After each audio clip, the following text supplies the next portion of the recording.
أعوذ بالله من الشيطان اللعين الرجيم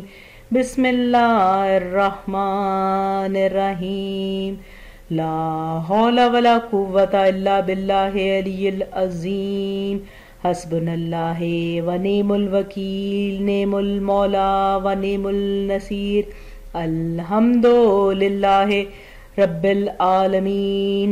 الصلاة والسلام على أشرف الأنبياء والمرسلين وخاتم النبيين سيدنا ومولانا أبي القاسم محمد اللهم صل على محمد وآل محمد وأجل فرجهم الصلاة والسلام على أهل بيته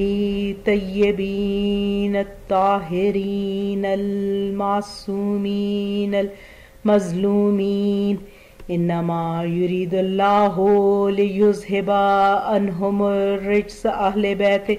ويطهركم تطهيرا اللهم صل على محمد وآل محمد وأجل فرجهم بقية الله خير لكم إن كنتم مؤمنين اللهم أجل وليك الفرج اللهم صل على محمد وآل محمد وأجل فرجهم ولعنة الله على قوم أعدائهم أجمعين أما بعد فقد قال الله تبارك وتعالى في كتابه المجيد وفرقان الحميد بسم الله الرحمن الرحيم فمن حاجك فيه من بعد ما جاءك من العلم فقل تعالوا ندعو أبناءنا وأبناءكم ونساءنا ونساءكم وأنفسنا وأنفسكم ثم نبتهل فنجعل لعنة الله على الكاذبين صدق الله العظيم بسم الله الرحمن الرحيم السلام علیکم کنیزان الزہرا و منتظرین امام الزمان. آج سرنامہ کلام میں آپ کے سامنے سورہ آل عمران کی آیت کی تلاوت کا شرف حاصل کیا جس کا ترجمہ ہے: پھر جو شخص تم سے عیسیٰ کے بارے میں حجت کرے بعد اس کے کہ تمہارے پاس علم آ چکا ہے تو کہہ دو آؤ ہم اپنے بیٹوں کو بلائیں اور تم اپنے بیٹوں کو بلاؤ اور ہم اپنی عورتوں کو بلائیں اور تم اپنی عورتوں کو بلاؤ اور ہم اپنے نفسوں کو بلائیں اور تم اپنے نفسوں کو بلاؤ پھر ہم خدا کی طرف رجوع کریں اور خدا کی لعنت جھوٹوں پر قرار دیں. صدق اللہ العظیم. یہ آیت کریمہ جو آپ کے سامنے میں نے پیش کی انہیں آیت مباہلہ بھی کہتے ہیں. یہ قرآن پاک کی تیسری سورہ آل عمران میں ہے. اب ان کی تفسیر آئمہ طاہرین کے مطابق آپ کے سامنے پیش کرتی ہوں. سورہ آل عمران کی ابتدائی آیات اس آیت تک نازل ہوئیں: فمن حاجک فیہ من بعد ما جاءک من العلم فقل تعالوا ندعو ابناءنا وابناءکم ونساءنا ونساءکم وانفسنا وانفسکم ثم نبتہل فنجعل لعنۃ اللہ علی الکاذبین. پس حضور صلی اللہ علیہ وآلہ وسلم نے ان کو یہ حصہ قرآن مجید سنایا تو انہوں نے آپس میں ایک دوسرے سے کہا کہ قسم بخدا تمہارے آقا حضرت عیسیٰ علیہ السلام کی تفسیر دار خبر اس نوشتہ نے دے دی. اور حضور صلی اللہ علیہ وآلہ وسلم نے ان سے فرمایا اللہم صلی علی محمد وآل محمد واجل فرجہم کہ خدا تعالیٰ نے مجھے تم سے مباہلہ کرنے کا حکم دیا ہے. ان لوگوں نے کہا کہ کل صبح ہم آپ سے مباہلہ کریں گے اور آپس میں ایک نے دوسرے سے کہا کہ ہمیں یہ دیکھنا منظور ہے کہ یہ ہم سے مباہلہ کس چیز کے ساتھ کریں گے، یا اپنے پیرووں کی کثرت پر یہ اپنے پیروکاروں کی کثرت پر نازاں ہو کر اور اوباشوں اور ارذلوں کو ساتھ لے کر آئیں گے، یہ صاحبان عصمت و طہارت کے ایک چھوٹے سے گروہ کو ساتھ لے کر آئیں گے، اس لیے کہ وہ انبیاء کی اصل و نسل ہیں اور وہی باعث قبول دعا ہو سکتے ہیں. چنانچہ جب اگلی صبح ہوئی تو حضور صلی اللہ علیہ وآلہ وسلم اللہم صلی علی محمد وآل محمد واجل فرجہم اس صورت سے ظاہر ہوئے کہ دائیں طرف حضرت علی علیہ السلام اور بائیں طرف حسنین علیہ السلام تھے اور ان کے پیچھے حضرت فاطمہ الزہرا سلام اللہ علیہا، اللہم صلی علی محمد وآل محمد وعجل فرجہم۔ یہ سب حضرات ایک نجرانی چادر اوڑے ہوئے تھے اور جناب رسول خدا کے دوش مبارک پر ایک دھاری دار کمبل تھا جو نہ بہت موٹا تھا اور نہ بہت پتلا، بلکہ متوسط درجے کا کپڑا تھا۔ حضرت صلی اللہ علیہ وسلم نے 2 درختوں کے مابین جھاڑو دیے جانے کا حکم دیا، چنانچہ جھاڑو دی گئی اور ان دونوں کے اوپر وہ کمبل پھیلا دیا گیا اور ان سب حضرات کو اس کمبل کے نیچے لایا گیا اور اپنا بایاں شانہ بھی اسی کمبل کے نیچے داخل کیا اور اپنی کمان پر تکیہ کر کے کھڑے ہوئے اور اپنا ہاتھ مباہلہ کے لیے آسمان کی طرف اٹھایا۔ لوگ دیکھ رہے تھے کہ سید اور عاقب کا رنگ زرد پڑ گیا اور ایسا لرزہ طاری ہوا کہ قریب تھا کہ ان کی عقلیں جاتی رہتی۔ اس پر ایک نے دوسرے سے کہا کہ کیا تم مباہلہ کرو گے؟ اس نے کہا کیا تم نہیں جانتے کہ جس قوم نے نبی سے مباہلہ کیا پھر نہ ان کا چھوٹا بچا اور نہ ان کا بڑا، لیکن تم اپنے غیر متوجہ ہونا ان پر ظاہر کرو اور جس قدر وہ مال اور ہتھیار تم سے طلب کریں تم انہیں دے دو،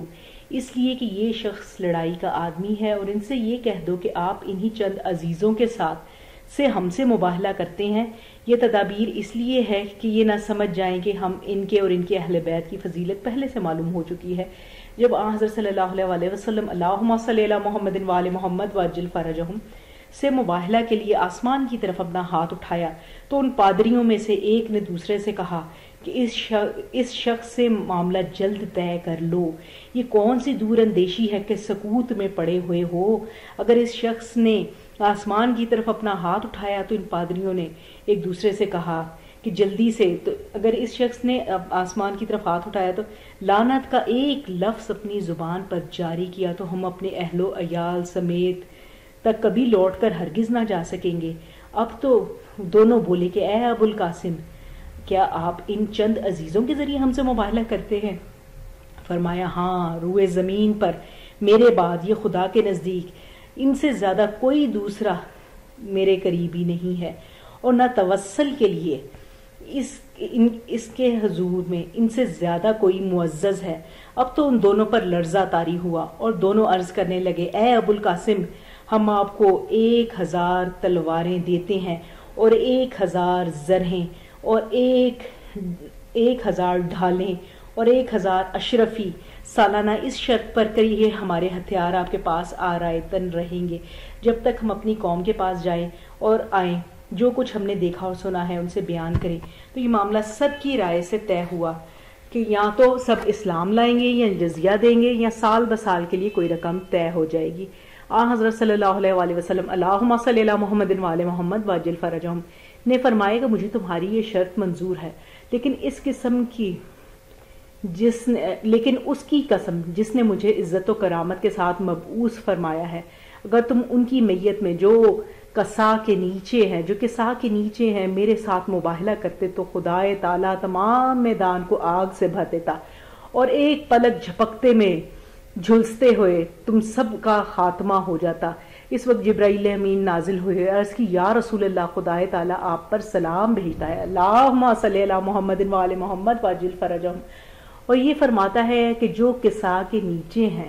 اگر آپ ان لوگوں کو ساتھ لے کر تمام اہل آسمان و زمین سے مباہلہ کرتے تو زمین و آسمان کے ٹکڑے ٹکڑے اڑ جاتے اور کہیں آسمان والوں کو ٹھکانہ نہ ملتا۔ اس وقت حضرت صلی اللہ علیہ وسلم اللہم صلی علی محمد وآل محمد وعجل فرجہم نے دست مبارک بلند کیا کہ یہاں تک سفیدی زیر بغل نمایاں ہوئی اور یہ فرمایا کہ جو تمہارا حق بجور و ظلم لے لے گا یا میرے اس اجر میں کمی کرے گا جو خدا تعالیٰ نے تمہارے بارے میں واجب بھرایا ہے، اس پر قیامت تک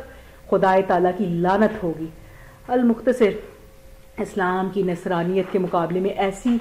ایسی 3 فتح ہوئی کہ جس سے بڑی ہوئی تلوار و توپ کی کوئی فتح نہیں ہو سکتی، اس لیے یہی واقعہ نصرانیوں کا زمین پر باقی رکھنے والا ہو گیا، ورنہ حضرت صلی اللہ علیہ وسلم اللہم صلی علی محمد وآل محمد وعجل فرجہم سے مباہلہ کرنے کے بعد ایک بھی نصرانی کا اس زمین پر زندہ رہنا محال و ناممکن ہو جاتا۔ بس اسلام کی کوئی عید مباہلہ سے بڑی نہیں ہو سکتی،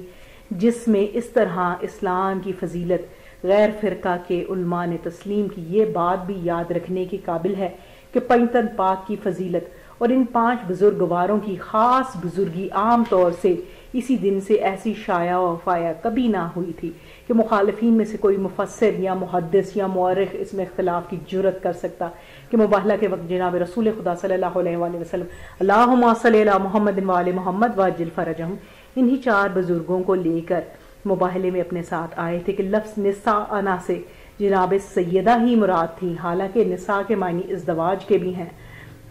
نساء کے معنی ازواج کے بھی ہیں، لیکن 1 درجن بھر ازواج میں سے کوئی بھی اس دن ساتھ نہ لائی گئی اور نہ کوئی منہ بلی بیٹی آئی، کیونکہ اللہ کے نزدیک کسی کی وجاہت، طہارت، عصمت اس درجہ پر نہ تھی جو جناب سیدہ حقیقی بیٹی کی تھی۔ اللہم صلی علی محمد وآل محمد وعجل فرجہم، ابنانا سے مراد بس امام حسن و امام حسین اللہم صلی علی محمد وآل محمد وعجل فرجہم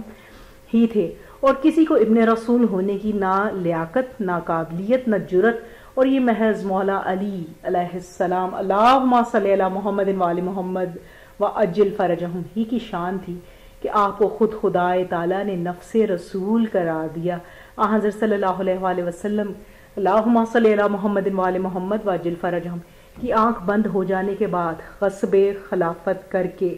کسی سسر بزرگ بن کے خلیفہ بن کر بیٹھ گئے، مگر اس دن کسی کی نہ چلی کہ آپ کو اپنے آپ کو نفس رسول قرار دلوا لیتا، مگر جیسا کہ آپ نے خاتمہ روایت میں ملاحظہ فرمایا ہے کہ غصب حق کرنے والوں پر قیامت تک خدا کی لعنت اسی طرح ہو رہی ہے کہ کوئی قوت آج تک نہ اسے روک سکی ہے نہ روک سکے گی۔ واقعہ مباہلہ اہل سنت کی 20 معتبر کتابوں میں باختلاف الفاظ وارد ہے۔ اللہم صلی علی محمد وآل محمد وعجل فرجہم۔